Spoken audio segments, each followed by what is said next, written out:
Hi, my name's Chad Mano, and I'm a professional practice associate professor in the Department of Computer Science. And I wanted to thank you for watching my presentation today. And what I'll be talking about is how we can increase student success by choosing a late work policy that's best for our students in our class. And to start off, I just want to talk a little bit about due dates. When I first started teaching, I didn't really have a background in teaching, of course. Finished my PhD, start teaching, and just kind of did stuff the way that I had seen it done. And, chose due dates based on, well, every 2 weeks I should have an assignment or something like that, or maybe here's a good breakdown of topics. And just kind of did it because that's how I had seen it. I also had this idea that due dates teach responsibility and prepare students for the workplace, where they'll have deadlines and, things that they need to meet. And so it's also part of that, workforce preparation. There are some times when, due date's necessary by a certain time because, the next week something's going to happen where they have to have that knowledge, maybe a lab or something like that. So anyway, due dates has just always been part of class. When I first started, didn't put a ton of thought into it. And along with the due dates is the late work policy.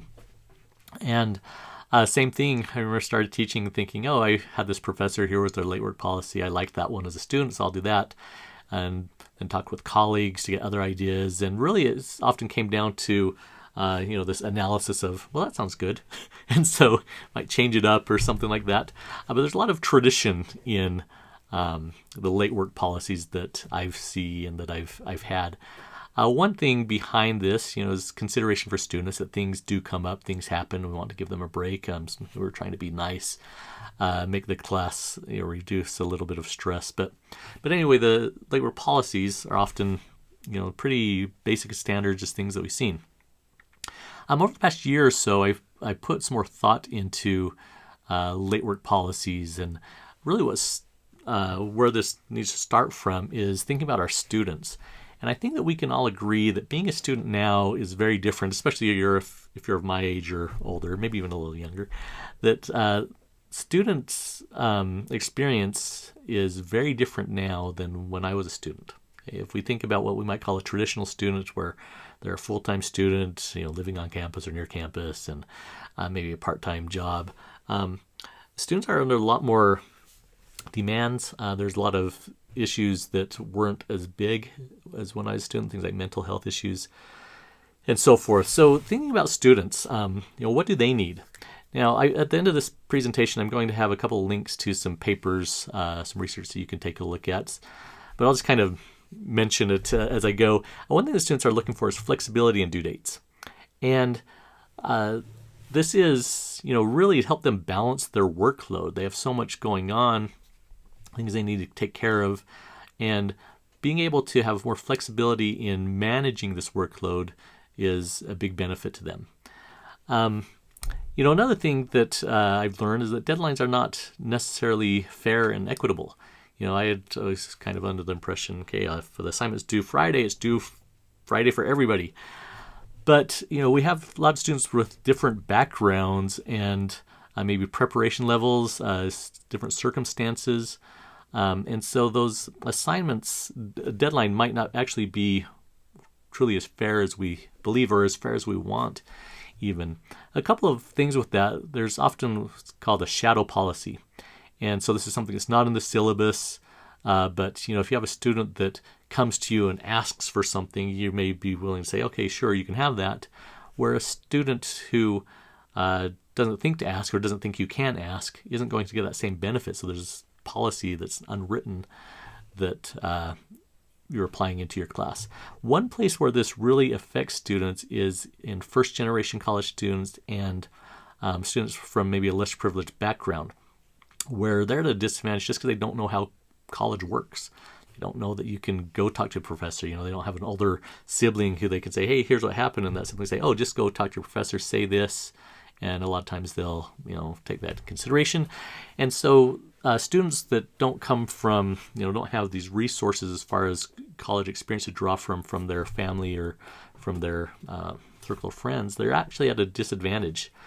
Another thing is when there's penalties for late work, often those penalties just actually compound the stress and anxiety and it really affects learning. So it affects learning, and it affects the quality of work. So students are turning in lower quality work and not learning as much. And sometimes it comes down to this idea of, maybe us old stodgy professors who think, oh, this younger generation, they're irresponsible and lazy, and we may think things like that, we may hear things like that. And really what it comes down to is it's really this kind of different aspect. They're overwhelmed and struggling. And, if we take that irresponsible and lazy versus overwhelmed and struggling, I think, with that perspective that overwhelmed and struggling, it really gives us the thought and idea that this is something that we can and should help out with. So with taking that into consideration, the student view, let's think a little bit about this balance, okay? Because deadlines can be important. Learning, of course, is always important. And is there a way where we can balance these things in our class? So one thing to think of is a due date really important for learning? Sometimes they are. Sometimes flexibility is okay. And can learning happen without the due date? Meaning, if someone turns it in this Friday, is terms of their learning, is that the same as they turn it in next Friday? There's also some maybe logistical issues to consider. Think about just grading. If you go, did something that might be extreme and say, okay, there's one due date, it's the last day of the semester, and then 70% of all the work for the semester comes in that week. Is that even logistically possible for you to handle in terms of grading? Even with TA support, where TAs are also very overwhelmed during finals week, doing finals of their own. And so, as I talk about these things, keep that in mind. You need to consider, student needs, your class needs, the way your class is managed, and consider those things to find this balance of what is best and what works for you.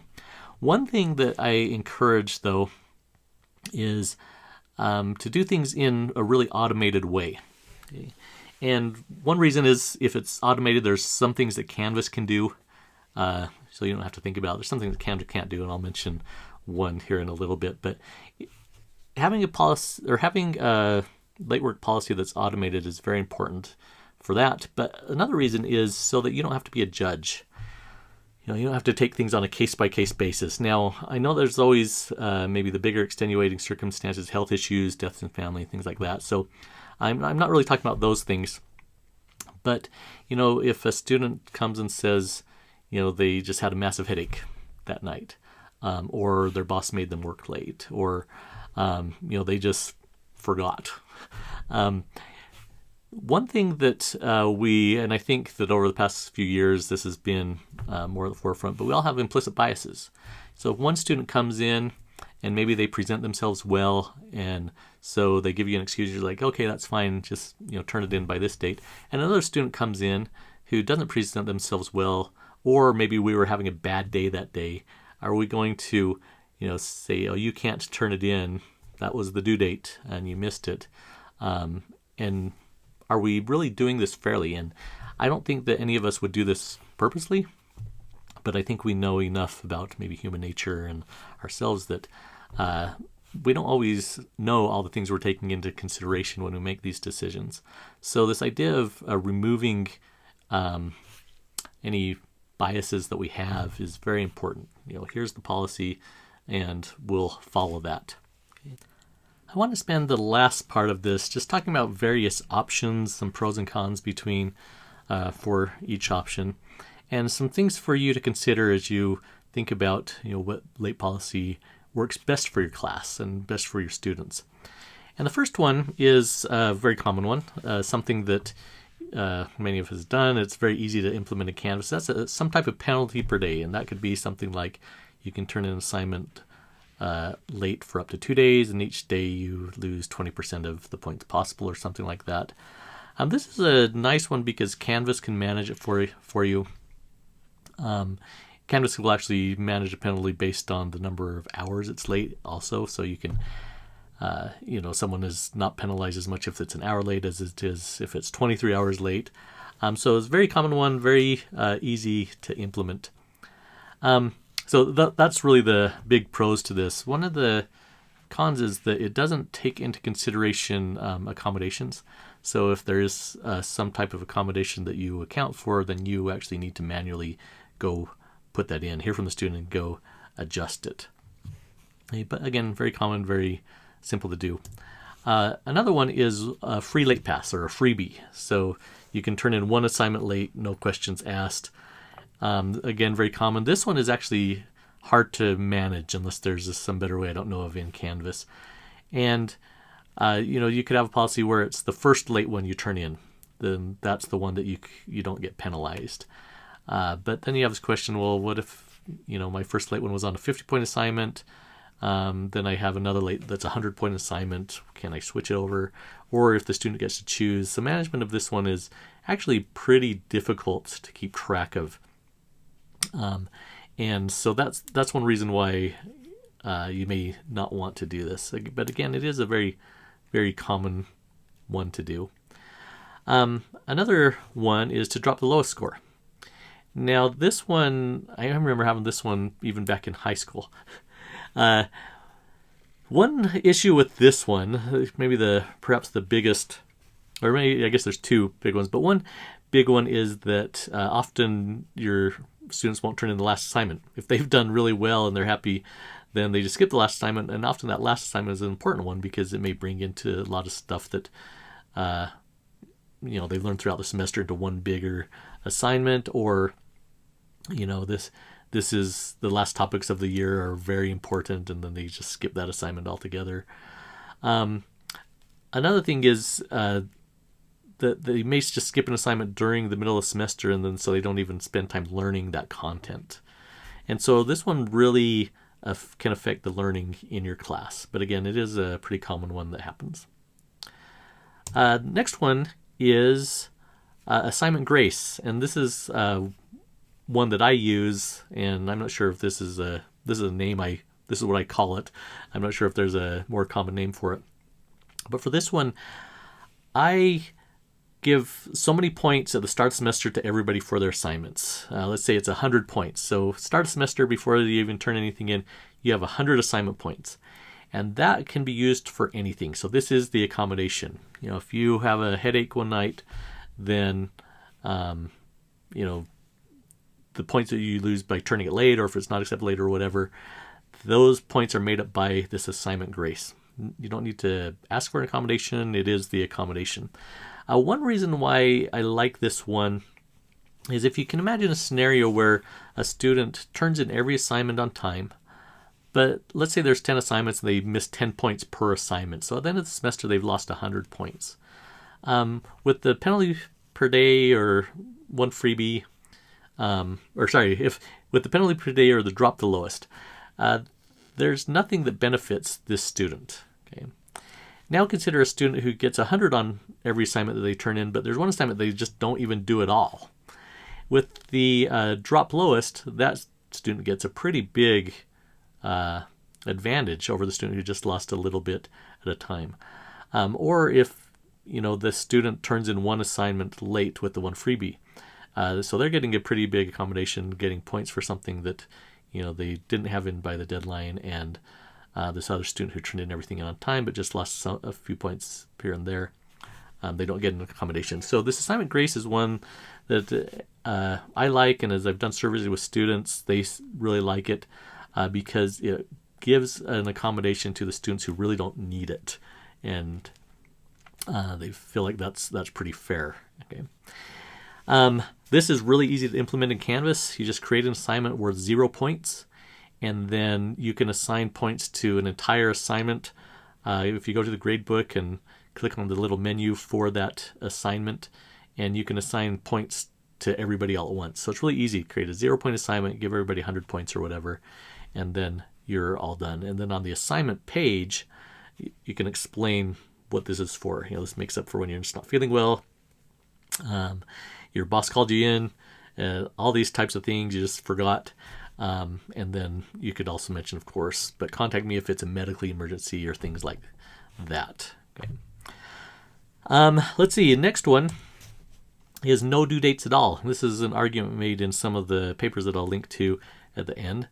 And in this case, you have of course, a due date at the end of the semester, but throughout the semester, there are no due dates. And this is maybe a pretty extreme example, and you can imagine where you could do this in a, maybe a middle of the road approach where no due dates up until an exam, then no due dates up to an exam or something like that. But the idea with this is that, the most important thing is student learning, and the nature of the class is that they can learn this material well past the lectures, well past whatever. And so it doesn't affect the management of the class. I did mention before about, can you grade 70% of all assignments at the last week? So that may or may not be possible. But this is a approach where, as long as you feel like the students can and will learn without the due dates, that this might be an option. And to me, that's going to take a lot of guts to try that for the first time. I've actually done this in the summer for continuing education classes, but these classes are very small. They're high school teachers taking it, and one of the main reasons is they can't even start the class until they're done with their school year. So they're, 3.5, 4 weeks behind from the get-go. And the nature of those classes is it's really easy. And again, they're really small classes too, to have no due dates until August. To do that in a regular semester, full-size class, that'll take some guts. So if you have the guts to do that, let me know how it goes, and I'll see if I can get some courage from you if it works out well.